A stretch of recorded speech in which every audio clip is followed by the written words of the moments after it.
Hey, what up guys, how's it going? Yikes here, and we are back for another chess rush video, and today's video is a special video. This is gonna be a tournament gameplay. So this is basically the very first chess rush tournament that was hosted by the community members, and me and my friend, we were actually participating in the tournament, and the stream is actually from Premier Gaming, and TJ was the caster with Dominic. So I'm gonna have all their links in the description below. But yeah guys, it was a pretty interesting combo. As you guys can see, they're watching me and they're gonna be casting over the game. So if you guys enjoy these kind of videos, I could probably post them later on if I participate in more tournaments. And again, I'm gonna have all the links in the description for these guys who are working hard to cast and basically do the whole production for this tournament. But hey guys, thank you for watching, and I will catch you guys the next time, and enjoy this video. 26 in order to add up and take first place. I'm curious how they're going to try to approach that though, because we saw like last game, at first the Demon Punisher combo didn't really work out, and then it just one rain figured it out. It just like once they got a couple 3-stars, a couple of the princes, it just ended up completely tearing everything apart. The thing I'm paying attention to, Komodo and Absolute dropped real fast in that game one. I want to see if they can maybe turn things round. Right off the bat, I'm not seeing a whole bunch of synergy in either of their compositions. Actually, that's a lie. Absolute gets himself this double rider setup with double goblin, double synergy for double the fun. So that'll be working quite well for him. That is something I do quite like. I mean, Ryder, I don't know if it's something just early in the game's meta, but I would say Ryder is definitely, I found the strongest composition, at least early game. You really think I can do? I hope I can be of help. Oh, sorry, you're having a little bit of issues getting into the spectate mode. Make sure you're using the friends list from the top of the home menu, not the friends list on the side of the home menu. Oh. They're a little bit different. I don't know why, but they are. Okay, that is wonky. That sorted you out? Great. Yep. Okay, I could tell you were connecting because my game briefly disconnected. Here's a fun experiment, because I don't know how this works. What time are you currently at in-game on the top right corner? It doesn't say, it's still loading. Oh, alright. Let me know when you get it, because I'll be real curious. Damn it. Man with Glass. Damn it, Tencent, make your games work on Nox. Loses here to Yikes, and this is fun to watch because you can see Yikes leveraging a whole bunch of the early Everbloom damage. Everbloom is a lot of fun because she scales like no other. Of course, her ability is she summons these devouring plants, you can see them back there, and they have very little HP, but they do an absolute ton of damage if you let them stay on the board. And of course, if she's a 3-star Everbloom, if she's got a whole bunch of items and she's sitting in the back of the game for a real long time, the damage adds up real fast. Let's take a look at how much she did that last round. 4k. It's not bad at all. The one thing that we were talking last game, or you were talking about last game, is that this is still not quite a sorcerer, but still definitely a kind of a scaling hero in a way. Mm-hmm. We are seeing the fact that Yikes is going for druids is curious. Clearly trying to get that early game scaling just and try to win right off the bat. Yeah, I actually really like this because you have the benefits of that complete druid comp while still being able to do quite a lot of early game damage. So the evergreens, these frontline tanks that come from the druids, work real well because they act as frontline tanks while still doing a surprising amount of damage. Then behind them you have the Witch Doctor to keep them healed up, and you have the Evergreen to do the damage. Witch Doctors actually don't sneer at their damage. It's like not bad during the early game. But what they're going to do together, of course, because there's 3 of them, is that gets you the level 2 Druid buff, which makes it that much easier to level up the characters. Which I'm curious to see what happens. And also the Witch Doctor, to point out, last game we didn't really see that many of them, and it's going to be quite the game changer because of that healing ability. Mm-hmm.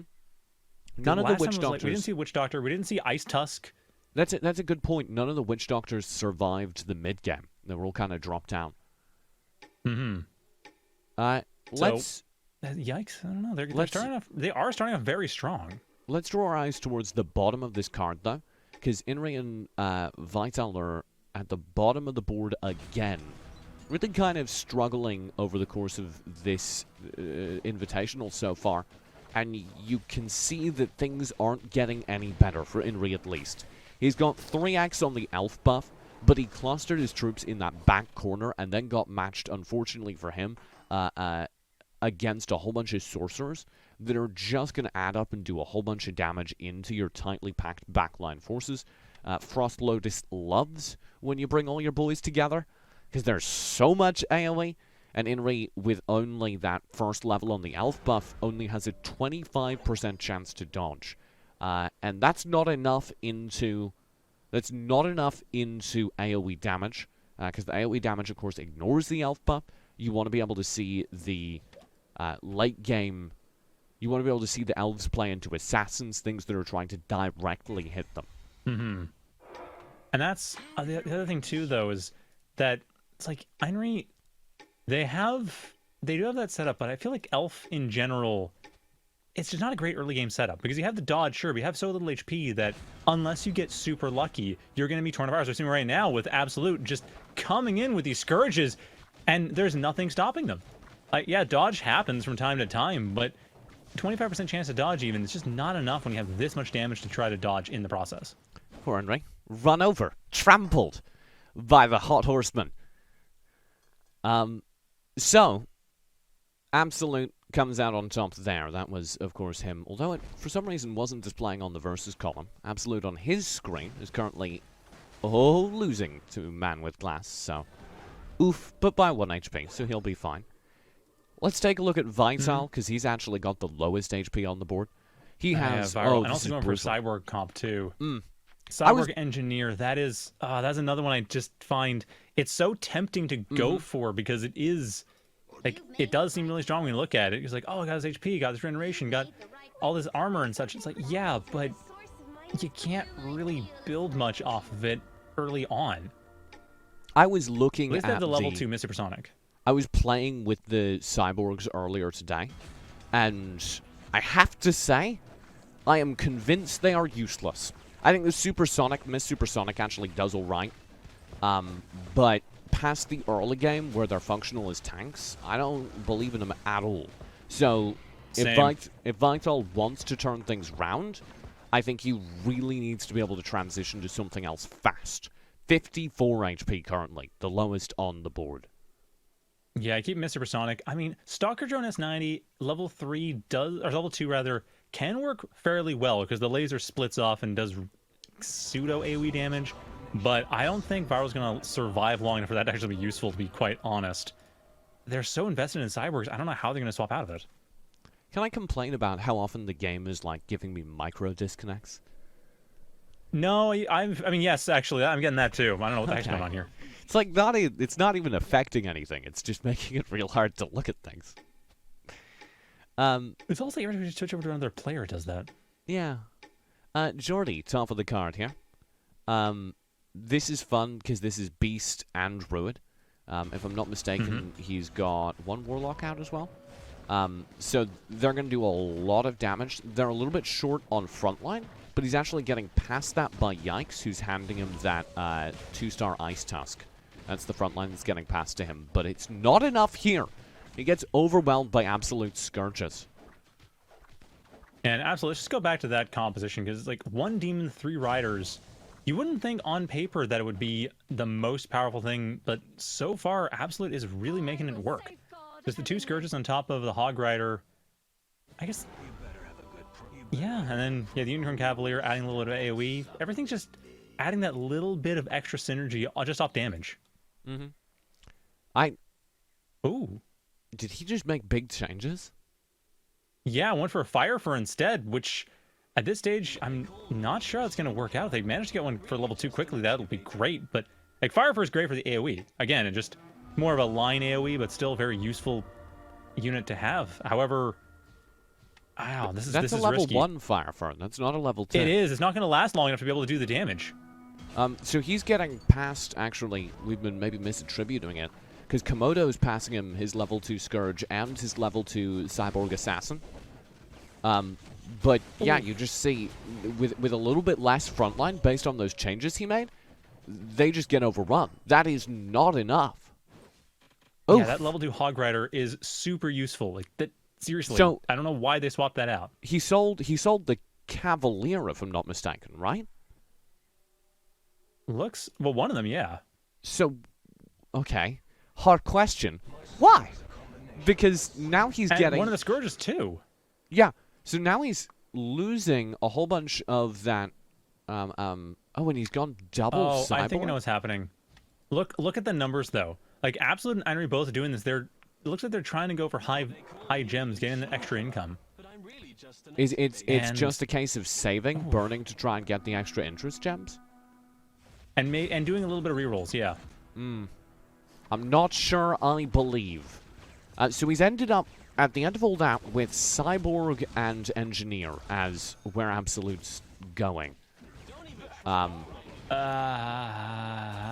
that was actually the composition we were criticizing before, so I'm pretty upset by that shift. Maybe the logic was that his partner's doing pretty well with that Cyborg Assassin, so he wants to be able to build off of it. But losing all those riders in exchange for that just absolutely doesn't add up to me. I'm the shadow in the forest. I mean, at least that does give them the extra Cyborg to work with, but again, unless... No, I mean, 6 Cyborg maybe, because you get everyone getting the buff. Just that random ally element. I'm not a fan of I really do not believe in it. made. Yeah. We're gonna see Man with Glass punish that hard. Nightingale should be able to get back in there and just rip everything to pieces. You're a little bit ahead of me. There's the am I? Man with Glass draft appearing on my screen just now. And you can see it absolutely demolished the backline. There's the Nightingale shredding a lot of the mana charge on some of the more scary front lines, and he just gets nothing going. Let's pass things over to Inri, if you don't mind. Because we've put an awful lot of focus on Absolute, but Inri is currently in the most danger of being eliminated, at the very bottom of the card. And also, I want to point out, I've noticed this coming in from Inri and mostly Inri, but it seems like it's one of those things some people do early game. Iron's doing a little bit as well, is this corner setup, which I kind of get because it's easiest to defend. You only have to worry about keeping the front line on 3 sides of your back line.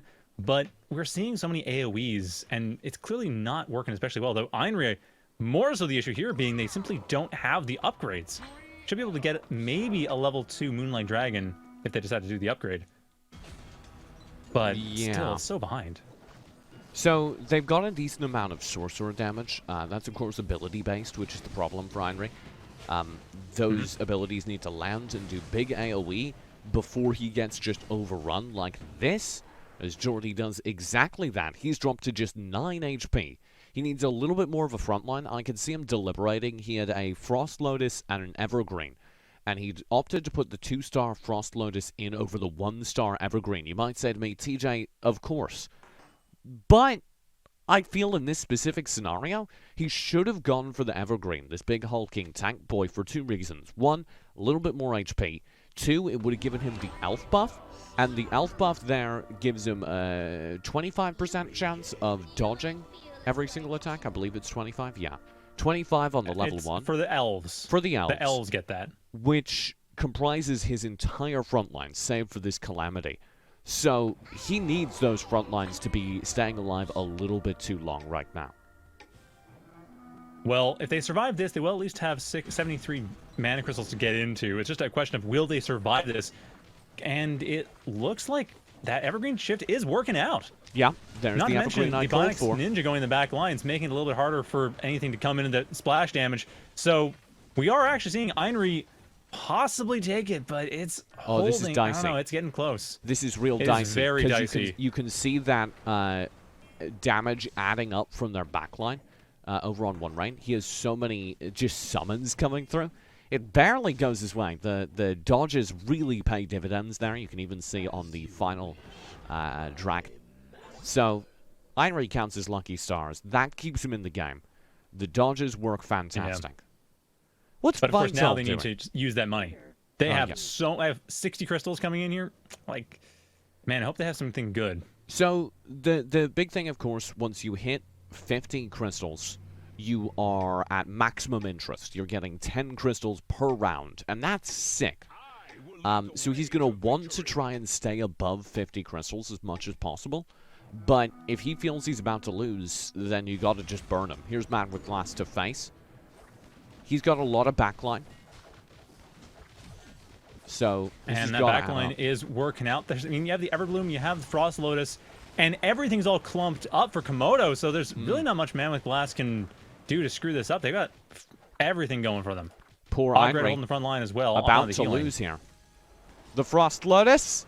Maybe that's a turn. 1 Frost Lotus versus 3. That damage isn't going to add up. Does this kill him? Barely not. No. Not quite, but it is dangerous.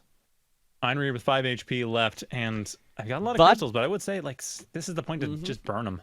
I know you're sitting in a great place right now. Maybe save one more round because it's unlikely you lose to these wolves. So maybe you play it safe. But if you don't get anything nice in these next 2 draws that you feel significantly changes the odds, then you burn on reroll as much as you need to get at least a 3-star on the board. Maybe you burn to this level 7. You have to solve this problem, Einrey, because you have 5 HP, and if you don't feel you have an overwhelming advantage in every fight you're taking, you will lose. Well, Frostbolts are definitely going to be a thing to at least set that up. I'm just curious, though, what other compositions there are. I mean, we have Man with Glass again going for Demon Punisher, though now shifting off Elf as well. Komodo looks to be going primarily Rider with some demons on top. We have Absolute continuing with the Cyborgs. I mean, I guess it's working for them okay, but they're 23 HP, so okay is a strong 23 word. HP is a stretch there for okay. They're not dead yet. Get back here! Then, I'll bite you! Jordy, we're kidding. Jordy and Yikes, though, at least with the beasts. Yeah. That's Jordy and Yikes the only thing they always have. seem to just have this sorted out. I love their passing play as well. They always have good synergy between each other. Okay. Focus on in rate. 5 HP. Our candidate to lose, our first candidate to drop. Vital and Enri aren't on the board. The only team that is, of course, is Jordy and Yikes. And that may remain the case, as we're seeing now Einrey going up against Irene, managing to at least hold on with the Evergreen reasonably well, but we should start seeing those abilities come in there. The fish Evergreen, not actually made a big deal. Nicely done. Backline's still alive. Frostwell is able to do everything he needs to do, and getting... How much damage did they manage to get onto Irene there? Irene barely survives his engagement, but you can see Irene doing a really, really good job with those Frost Lotus. That's what saved him there. And Absolute goes down. I actually missed Absolute falling. He had 23 HP. He must have lost pretty devastatingly. Did you catch who killed him? I did not, unfortunately. It looks... Yeah, very hard to tell, I'm afraid. It's unfortunate. But also Komodo now down to 3 HP. Komodo with a bit of a maybe better composition than Einrey, at least in terms of numbers and buffs, but I think like the positioning is not working out. It's almost all frontline. You got no AoE to work with. It's just a bunch of riders and hoping for the best. Almost all frontline. All right, I'm on Komodo's POV. Let's watch this play out. Him and Einrey both on death's door. Komodo will have the front line hold, but you can see that Frost Lotus ult just chew away. This is it. There's no way you survive that, good friend. He's gone. Einrey, in the meantime, does win his turnout. 3-star Everbloom coming out from Yikes, but he somehow comes out on top. Oof. And also Viral getting hit hard by Irene, getting knocked down to 6 HP. So very rapidly, Irene Viral just looking pretty sketchy right now. It's a rough time to be on that side. Komodo and Absolute both off the board now. Both finished for the second game in a row with 0 HP. And it looks like this game is going a hell of a lot faster than the last time, too. Like, we have Yikes and Jordy are... Oh, wow. Wow. Okay, well, already Jordy with a level 3 Everbloom and a level 3 Evergreen. They so snowballed definitely going hard this for that time. sorcery, or that magic, but... Look at how many crystals they have as well. Oh, wow. I mean, no kidding, they can get to level 3 that early. But now against Einrey, and this is the moment of truth for Einrey's composition, and able to get rid of that back line at the very least. This Venom Yeah, No, the that battle was going in the back line. Didn't manage to do much of anything. The battle's just started on my screen, so I'll keep an eye on it here. Oh. That's a lot of damage from those Frost Lotus, but it's not adding up. This could be it for Heinrich, and I think it will be. He's shut down. Vital does survive. His cyborgs live to fight another day, but he is the last representative of his team.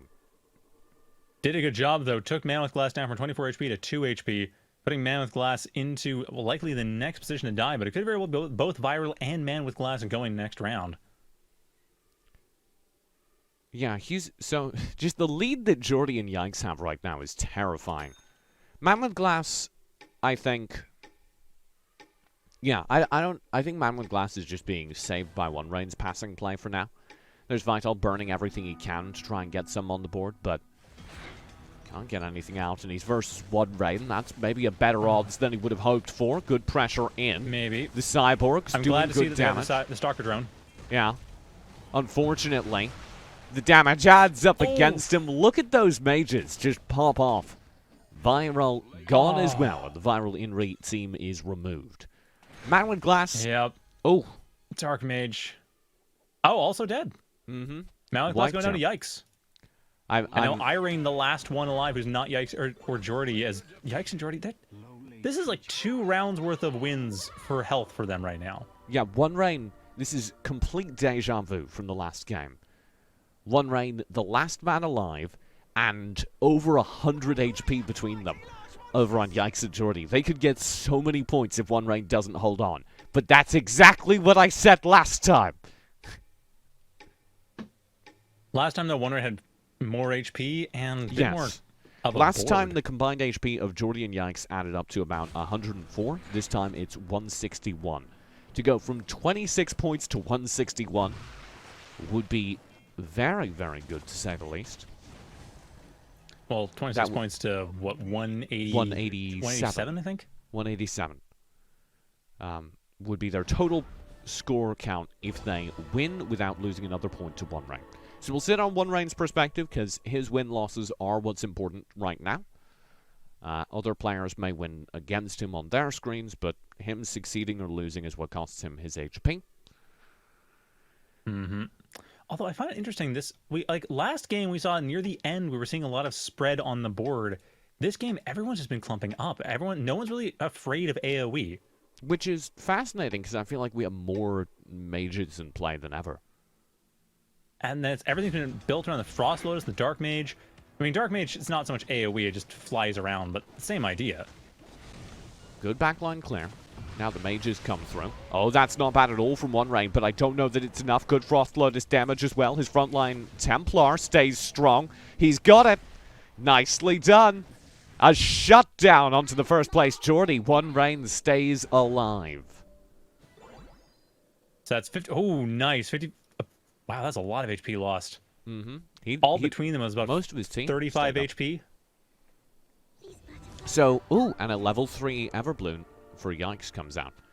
Yikes actually has level 4 Druid buff, so he's just upgrading people for free. He's got a frequent flyers discount on the upgrades. Yeah, I mean, we're talking about this as a catch-up mechanic, as a rubber band mechanic, but man, this is a way of getting yourself the powerful setup and round, like 20 rounds in, and you have that many level 3s. That is going to be scary. And now Jordy, we're seeing how that composition works out. The Evergreen, the Everbloom coming in here, basically destroying everything Irene has. I like that backline Dark Mage, but it's not going to work. The Dark Mage does go down, and Irene simply cannot hold on. Nope. One Rain cannot. Or One Rain, my bad. Yes. It's close. 22 HP, though. 22 HP. I'll take your word for it. It takes a moment to take through on my screen. Right. Although it looks like Yikes lost their fight from their perspective. Yeah, they did. Nice. So Yikes takes a hit as well. Nobody wins. So 107. 107 HP left for Yikes and Jordy. Irene maintains a reasonably good position. Gets another slot. And get a level 2 Lightbringer. Oh, that is going to help a bunch. Are we seeing a change in positioning? Yes, we're seeing Yikes spread out. Finally respecting the AoE. Mm-hmm. That'll help him out a bit. One Rain. what was just sold. He gets a Gumu at the last moment. Oh! He didn't make the trade in time, but he has an extra big backline sorcerer if he can survive this round with 22 HP. It's not impossible. He just dies here, but the mage damage looks to be adding up. He's against Yikes' newly spread out lineup, avoiding the AoE damage, but it's not enough as he's not able to get into the backline quickly enough. Now it's just 3 stars versus a cluster of 2 stars, and the mage snipes look to be too strong. And that Dark Mage coming in there, it's doing the job. The Everbloom held on nicely, and the summons did great, but as you mentioned before, it's all a matter of how long those summons can stay alive and actually become a big threatening force, which, well, that's not what happened. My god, those late game holds, by the way. One Rain yeah, well, you have doing to, it again. The boy. Just not believing and giving up. Nope, but it's a question of how that's going to work out. We do get another slot on the board, and it looks like Irene still kind of struggling when it comes to upgrades. Jordy, on the other hand, they're on level 3, can't see the board at all. What's going on, game? I'll tap over to level 3 POV. Witch Doctor. Uh-oh. Top of everything else. Mages add up, but he's still struggling with that front line. They're going down quite fast. It looks like there isn't... Oh! That's a big Frost Lotus! One character survives for one Rain, and it is enough. It's enough, but it only takes a little bit of damage. Jordy, on the other hand, lost quite significantly, losing 15 HP in the process. He's literally doing it again. Somebody report one Rain. This is absurd. 2 games in a row. And he's... I mean, I don't know, because the thing is, we were talking about this earlier, like sorcerer buff, and we are seeing the sorcerer. It's level 2 sorcerer buff, so magic res down by 60. This is the late game composition you were talking about, TJ. It's just once you get it set up, then it goes hard because you have all this synergy. He only has 6 crystals in the bank. But ideally, he's rolling for 2 more Void Destructions. If you can get them, of course, that would be a level 3 Void Destruction, which would be a real big deal for him. I'm not entirely confident they can do that, though. I mean, Void Destructions, as they are, already like 4 crystals.